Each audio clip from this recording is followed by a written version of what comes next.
Dr. Nefario, I'm going to need a dozen tiny robots disguised as cookies.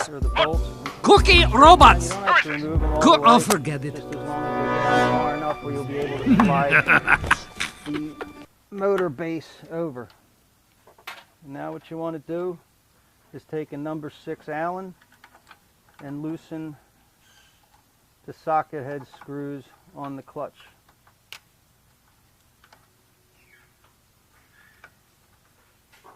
Now you can simply take this, slide the motor over far enough, and then you can tilt it back, and now you can remove the clutch.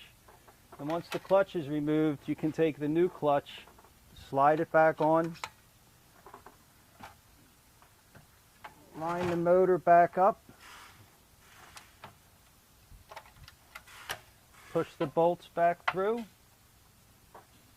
and then you can put the nuts back on here. Put them on loosely at first, because you may need to make some adjustments.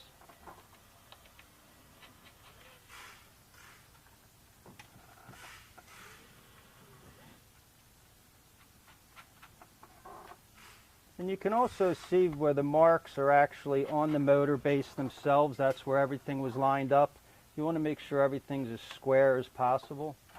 And before you tighten everything down, it's very important that the clutch slides smoothly across both shafts. If it does not slide smoothly across both shafts, that could be simply because the motor base is not lined up properly, so you just need to make sure that it is. If the clutch doesn't slide smoothly across both shafts, premature wear can occur.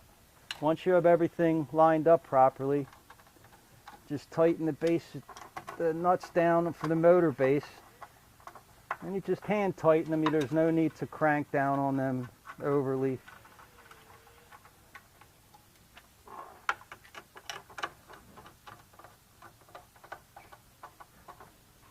And once you tighten those back down, then the clutch is sliding smoothly across both shafts. It's also very important that the clutch gets pushed up against the spacer.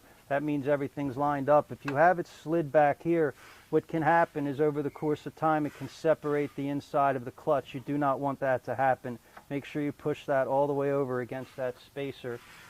Then what you want to do is tighten down one side, and you'll notice that as you tighten it down, there's a gap between the top of the clamp and the bottom of the clamp. You want the gap on each side to be equal. It doesn't have to be exact, but you don't want one side over the other. And you can see how that side's equal to that side, and you want to do the same thing on this side as well.